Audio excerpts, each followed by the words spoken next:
मैं गुलाम मुस्तफा हूँ, ए मेरी पहचान है।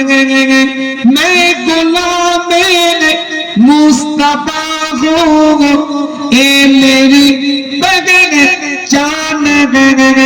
गम मुझे क्यों कर सताएंगे, गम मुझे क्यों कर सताएंगे। आपके होते हाल दिल किसी को सुनाएंगे। आपके होते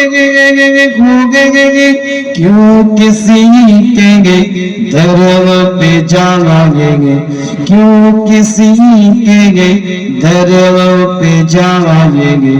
आपके होते होंगे। अल्लाहुम्मा सल्ली अला,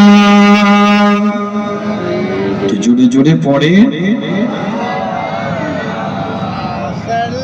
वाला आले सय्यदना।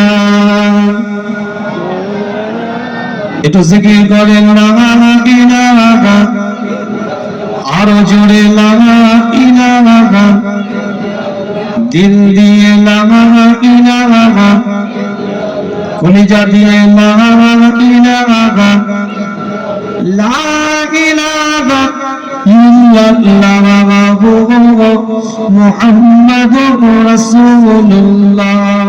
হাসবি রব্বি জাল্লাল্লাহ মা ফি কলবি গায়রুল্লাহ।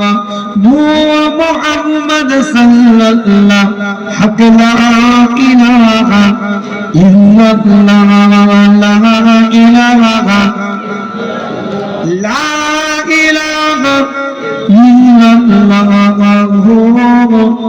মুহাম্মাদুর রাসূলুল্লাহ সাল্লাল্লাহু আলাইহি ওয়াসাল্লাম। উপস্থিত হাজির মজলিস, ব্রাদার ইসলাম, আমার দিন দরদি নেককার পরেজগার ইমানদার মুত্তাকি ভাইরা, ভূমিকায় সময় নষ্ট নয়, একদম টু দা পয়েন্ট কিছু আলোচনা আপনাদের খেদমত। শোনার ইচ্ছা আছে তো নাকি না দোয়া করে দেবো? কে কে শুনবেন একটু হাতটা তুলে দেখান তো দেখি। মাশাআল্লাহ, একটু দুটো হাত তুলেন, অনেকদিন পরে এসেছি তো, 1 বছর পরে। একটু দুটো হাত তুলে দেখান কে কে শুন। মাশাআল্লাহ, হাতের ইশারাই তো রাজি। এবার জবানের আওয়াজে কে কে রাজি একটু দেখি। নারায়ে তাকবীর। এই আওয়াজে হবে না, ইমানদারের মতন একটা দেন দেখি, ঝাটকা মারে। সবাই একসাথে একই সুরে বলেন নারায়ে তাকবীর। মনে রাখবেন, এই ভারতবর্ষের বুকে আমরা বসবাস করি, যে ভারতবর্ষের বুকে বর্তমানে সমকামিতাকে বৈধতা দেওয়া হয়েছে, পরকীয়াকে বৈধতা দেওয়া হয়েছে। সুপ্রিম কোর্ট রায় দিয়েছে সমকামিতা বৈধ, যেটাকে ইংরেজিতে বলে হোমোসেক্স, আরবিতে বলে লাগাতাত, বাংলায় বলে সমকামিতা। ছেলে ছেলে শারীরিক সম্পর্ক করবে, মেয়ে মেয়ে শারীরিক সম্পর্ক করবে। আর পরকীয়া মানে হচ্ছে একজনের ওয়াইফ, স্ত্রী, আহলিয়া, সহধর্মিনী অন্যজন তার সাথে যোগাযোগ রাখতে পারে, বা একজনের স্বামীর সাথে আরেকজন যোগাযোগ রাখতে পারে, এটা আইনত বৈধতা দেওয়া হয়েছে। এরকম একটা নোংরা আইন এই গণতন্ত্রের দেশে ডাক্তার বি.আর. আম্বেদকরের দ্বারাই পরিচালিত সাংবিধানিক দেশে আজও পর্যন্ত বহাল আছে। নতুন করে একটা নোংরা আইন আনার প্রচেষ্টা চলছে। আলোচনা শুরুতে বলি আপনাদেরকে, সেটা হচ্ছে ওয়াকফ আইন। জানেন ওয়াকফের উপরে বিল পাস করা হবে, এটা কি জানেন আপনারা? সমীক্ষা বলছে যত রাজ্য আছে সব থেকে ইনঅ্যাক্টিভ হচ্ছে পশ্চিম বাংলা। কিসের দিকে? ওয়াকাফ বিল আইনের বিরোধিতা করাতে সব থেকে ইনঅ্যাক্টিভ পশ্চিম বাংলা। কনসাস নয়। আমাদের নেতারা যারা ইসলামিক নেতা, যারা স্কলার, যারা শরিয়াতের, তারা আমাদেরকে বোঝাতে পারেনি যে এটা কত ডেঞ্জারাস একটা আইন। গোটা ভারতবর্ষের বুকে 9,30,000 একর সম্পত্তি আছে, ওয়াকফ সম্পত্তি। রেল ডিফেন্সের পরে সব থেকে বেশি সম্পদ ওয়াকফে। হিন্দু ভাইদের একটা সম্পদ আছে, সেই সম্পদটাকে বলে দেবত্র সম্পত্তি। সেটা তারা তাদের মতন ইউটিলাইজ করবে, ব্যবহার করবে, তারা তাদের ধর্মীয় কালচারে প্রোগ্রামে সেটাকে ব্যয় করবে। ওয়াকফ কারো বাবার নয়, আপনার আমার পূর্বপুরুষের রেখে যাওয়া সম্পদ। মাথার ঘাম পায়ে ফেলা দিয়ে অর্থগুলো তারা সঞ্চয় করেছিল।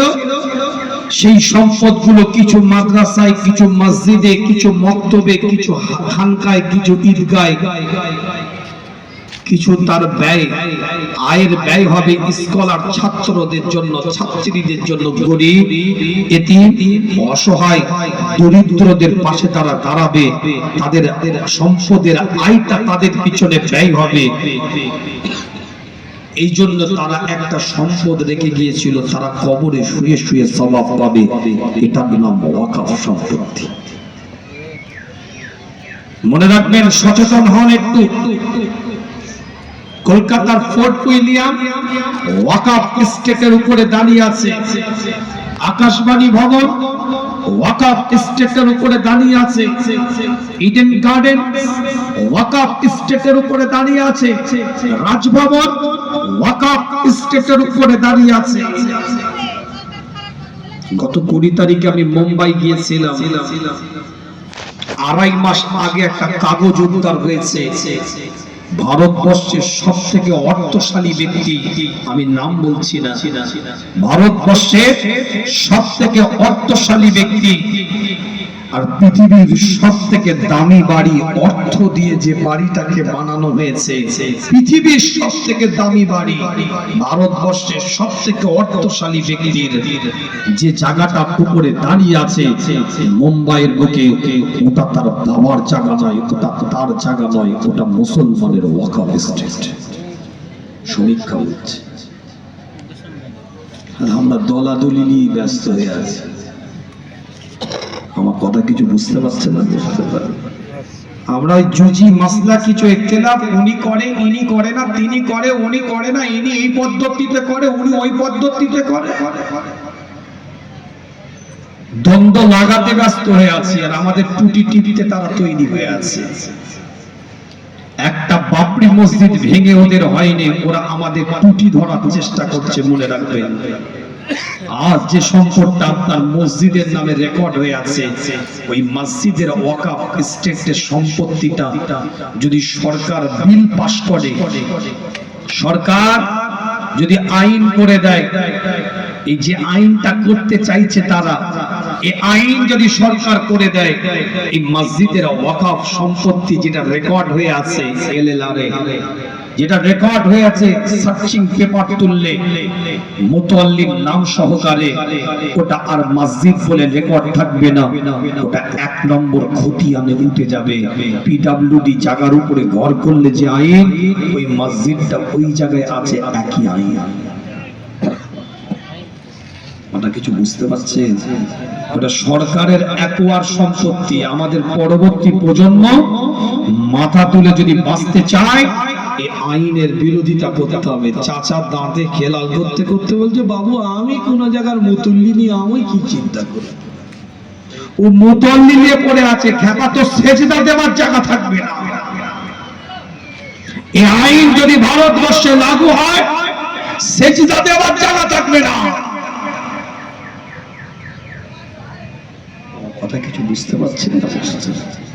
একটা সোনা একটা লোহার দিকে তাকিয়ে বলছে, সোনা লোহাতে কথা হচ্ছে, সোনা লোহাকে বলছে তুই এত চিৎকার করিস কেন? তোকে কামার সালে যেমন লোহাকে পিটায়, আওয়াজ হয় না? না হয় না? সোনা লোহাকে বলছে তুই এত চিৎকার করিস কেন? দেখ আমাকেও মারে, আমি তো চিৎকার করি না। সোনার দিকে তাকিয়ে লোহাটা বলছে তোকে তো তোর স্বজাতি মারে না, আমাকে আমার স্বজাতি মারে, তাই বুক ফেটে কান্না বেরোয়।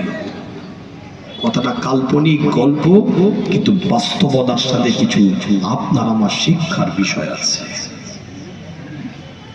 হাত জোর করে বলি, আলোচনা রাখে, নীতিমালা তৈরি করেন, উসুল তৈরি করেন, প্ল্যাটফর্ম তৈরি করেন,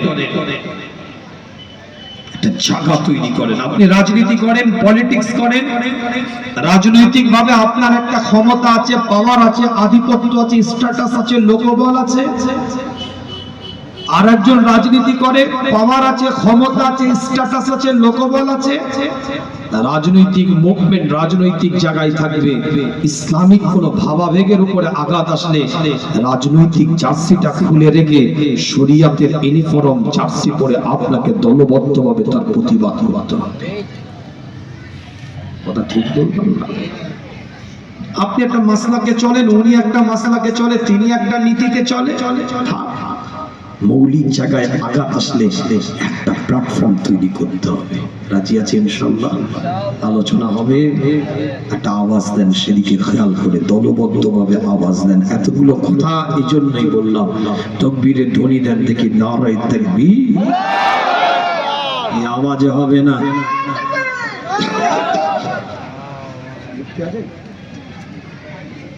সকলে মিলে একসাথে আওয়াজ দিয়ে বলেন, নারায়ে তাকবীর, নারায়ে তাকবীর।